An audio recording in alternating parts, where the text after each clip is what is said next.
E você fala assim, hoje, por exemplo, o maior pecado de Laodiceia, quando você lê a história de Laodiceia, Jesus fala para Laodiceia, não sabes que és uma desgraçada, pobre, cega, nua e miserável. A gente diz o quê? O pior cego é o que não Vê. Não é esse o pior cego. Laodiceia provou o contrário. O pior cego é aquele que é cego e não sabe que é cego. Jesus disse para Laodiceia, tu não sabe que. Laodiceia não sabia que era cego. O sistema religioso hoje é Laodiceia. Não sabe que. E aí entra no âmbito hoje dos falsos profetas, que está ligado à cegueira espiritual. Por quê? Porque tem um líder, tem profeta, tem espiritualidade. Laodiceia pensava que está com tudo. Rica sou, estou enriquecido, nem falta de nada. Era uma igreja. Sim. Então, se era uma igreja, tinha culto, tinha ensaio, tinha dízimo, tinha oferta. E como é que ela estava aos olhos de Jesus? Estou pronto a vomitar-te da minha boca. Estava dando ânsia, náuseas em Deus. E Laodiceia se afastou tanto que preferiu colocar Jesus para onde? Para fora. Jesus estava fora da Diz que igreja. estou à porta e bato. Então, veja que hoje a gente está vivendo uma cegueira, tanto, né? Vamos falar, uma corrupção genética que está gerando uma corrupção espiritual. Você está entendendo? E isso no meio religioso é pior, por quê? Porque o altar, que deveria ser um lugar de santidade, de pregar santidade e abandono do pecado, é um altar que tá ligado a falsos ensinos e a heresias.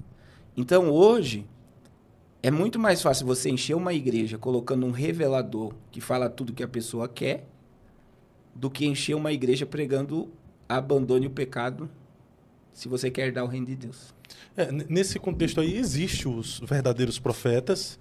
Você acredita nos dons espirituais para esse tempo, né? Até nos 5 ministérios. É o pastor, profeta, mestre, evangelista e apóstolo. Então, dentre os 5 ministérios também está o profeta.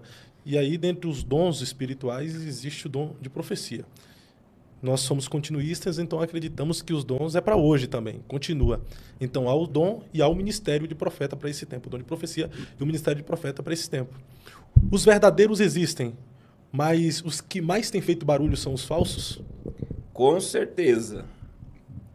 Quando a gente olha para o tempo de hoje, a gente vê um tempo em que a Bíblia diz lá, né, 1 Timóteo 4:1, sabe, porém, isso que nos últimos tempos apostatarão alguns da fé, dando ouvidos a espíritos enganadores e a doutrina de demônios. Então, o que é espírito enganador?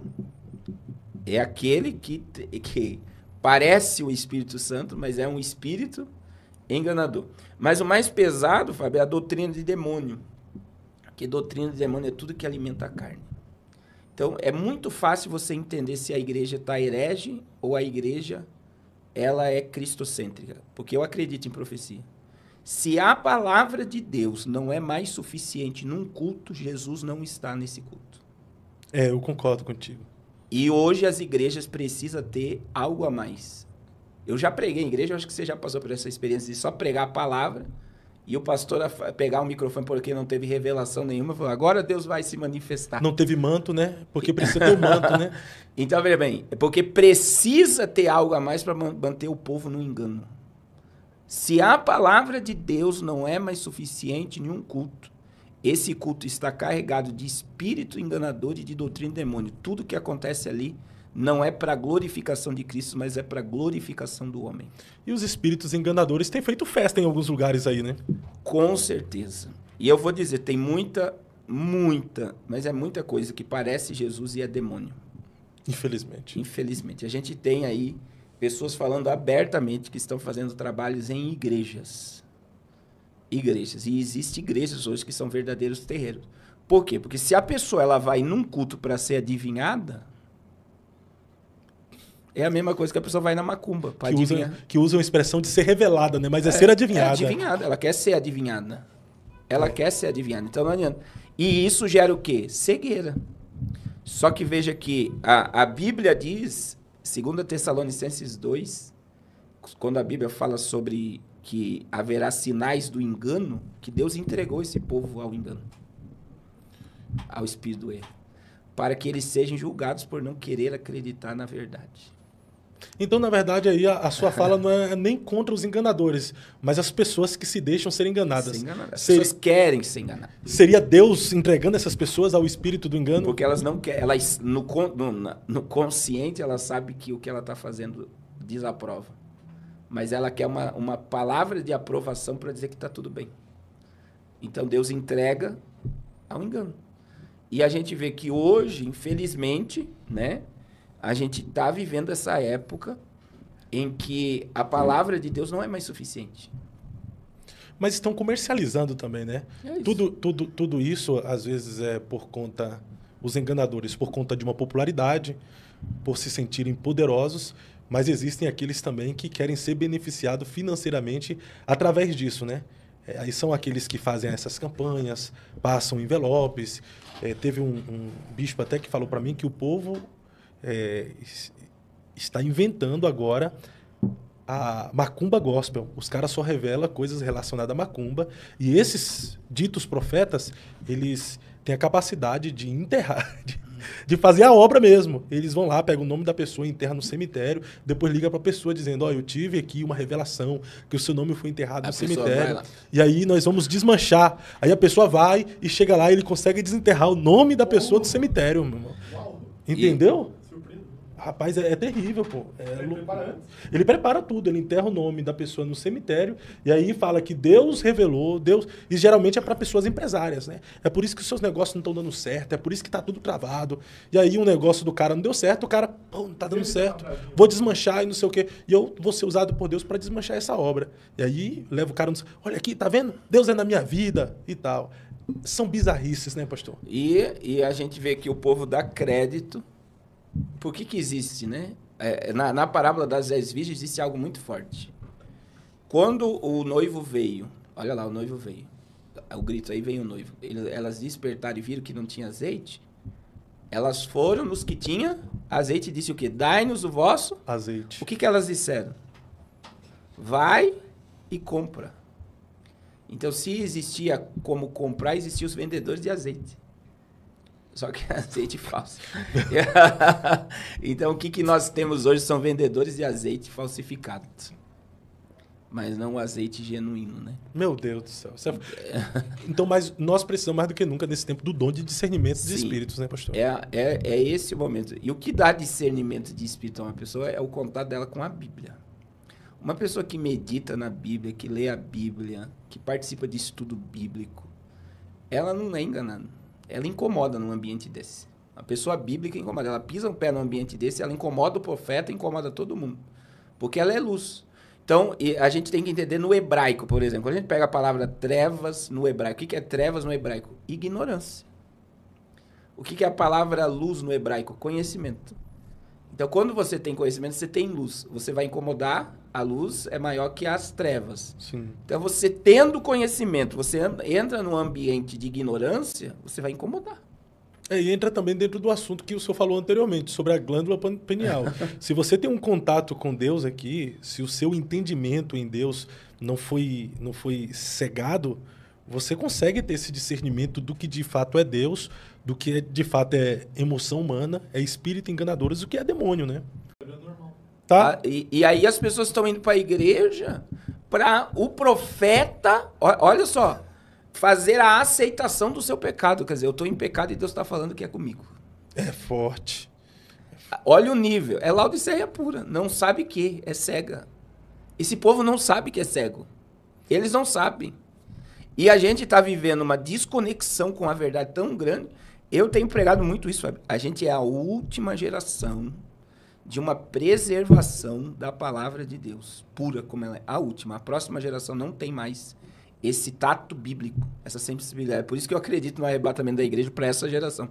Porque a próxima geração ela é totalmente desconectada do espiritual. Ela é humanista. É totalmente filosofias de homens e doutrinas de demônios, né? Eu conversei, só ter ideia, esses dias um diretor de uma faculdade falou para mim, eu preciso trazer você aqui para dar aula em todas as turmas.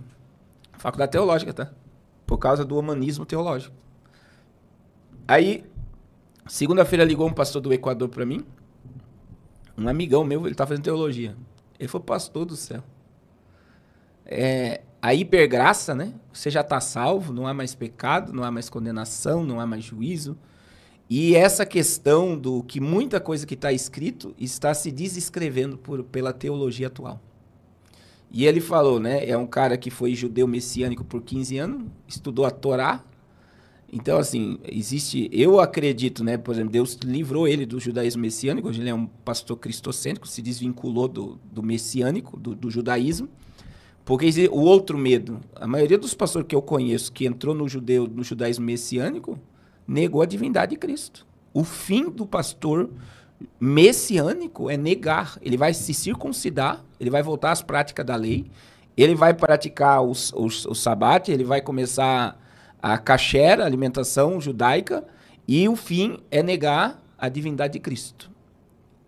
Olha o nível que nós estamos chegando, um afastamento. O humanismo teológico, né? E aí vem o humanismo teológico, porque as pessoas gostam de ritual, né? E não existe... Tanto muçulmanos como judeus são muitos ritualistas. Então, veja bem, a gente vê, Fábio, um afastamento, e isso é um do apagar mesmo Deus da memória, usando o altar e a Bíblia, que é o mais triste. Não sabe que. Não sabe. É cega, é miserável. A palavra lá no texto de Apocalipse 3:17 fala de desgraçado.